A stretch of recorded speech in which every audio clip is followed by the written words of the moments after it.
Our next topic for the day is very interesting topic known as the first aid. The initial assistance of treatment given to a casualty for any injury and sudden illness before the arrival of ambulance, doctor, or other qualified person is called the first aid. The notion of first aid itself signifies that the casualty is likely to be in need of secondary aid. There are certain principles which are involved in the first aid. They are: the first aid provider must act calmly and logically, be gentle but firm, be in control, build by trust by taking to the casualty throughout the examination and treatment. Explain the casualty what you are going to do. Never leave the casualty alone and talk to him or her continuously. One need to continuously reassure the casualty that everything is fine. One of the most important point which needs to be considered is one should never separate a child from his parents or guardian. Send the casualty to a hospital or doctor by the quickest means of transportation. Always inform the police about any serious accidents. Inform the relatives of the casualty. Now, let's discuss something about the first aid box. The first aid box contains medical supplies for emergency use, is usually kept in the housekeeping department. A variety of certain types of supplies should be ensured at all times. The first aid box must at least contain the following items: the antiseptic cream useful for cuts and grazes, Savlon or Dettol antiseptic liquid, at least 2 bottles, calamine lotion, itching caused by the minor insects, chloromycetin eye ointment for the bacterial infection in eyes, soframycin skin ointment, 2 tubes, methyl salicylate ointment used for bruised muscles, clove oil for aching tooth, clinical thermometer, paracetamol, painkiller and lowering high temperature, sterilized white absorbent gauze 1 packet, sterilized dressings 12 packets, large sterilized dressings 12 packets, crab bandage 6 packets, adhesive plaster, adhesive dressing strip, open weave bandage, roller bandages all sizes for secure dressings, iPad, tweezers which removes the splinters from the skin, dressing scissors, 1 packet or 10 in numbers the safety pins, pad and pencil for writing. Now let's talk about how one can deal with various kind of sick guests.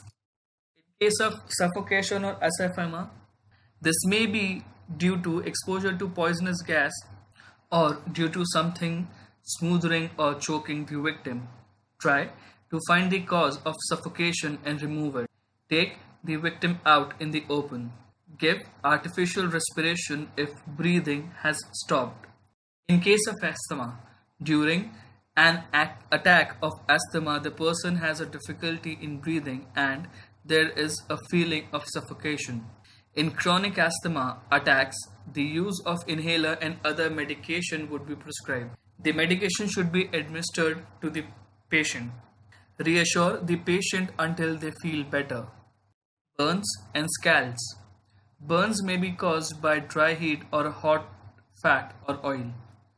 For minor burns, immediately hold the injury under cold water, running water for 5 minutes. No further treatment is given, simply left exposed to air.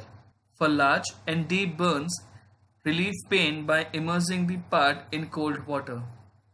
Treat the victim for shock while waiting for medical help.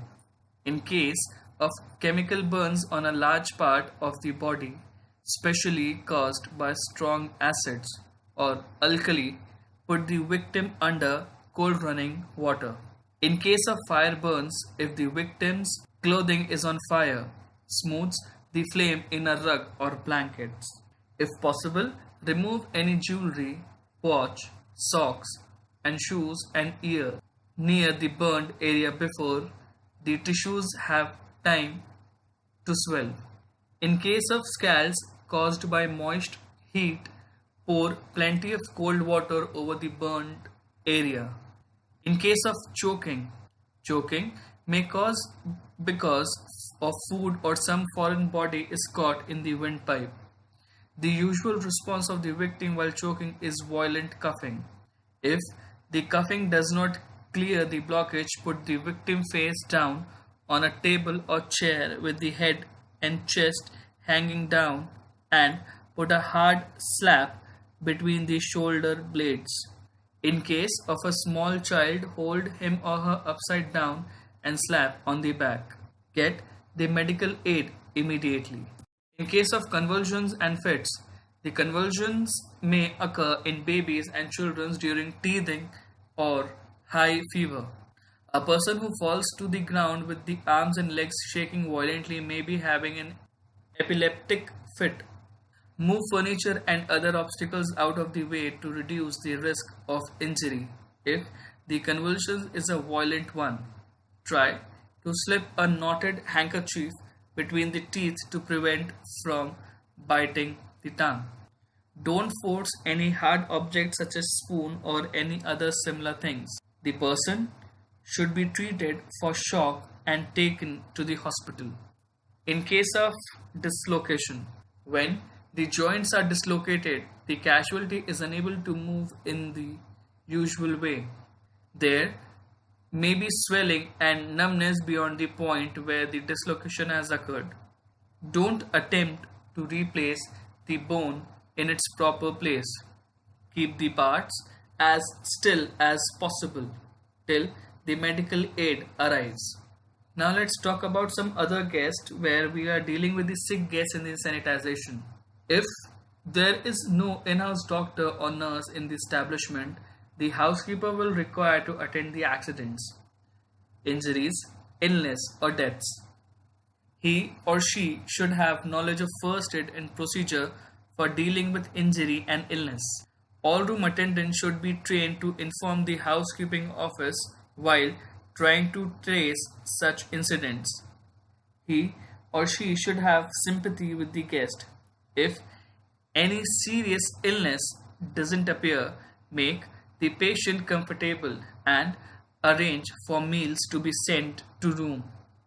If the patient appears to require doctor from the reception and manager, call the doctor and, if necessary, inform the relatives of patient in case the guest is admitted in the hospital.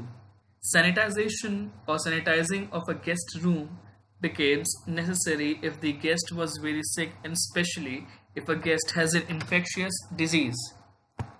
All the bed and bathroom linens has to be washed separately with Dettol solutions.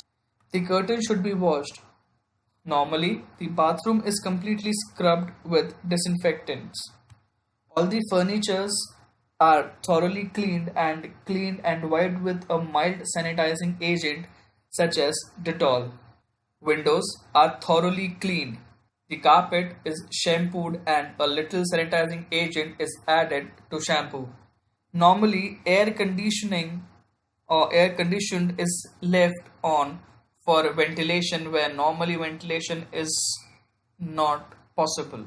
The housekeeper should check the room thoroughly for cleanliness and sanitization and then make the room for sale. Thank you.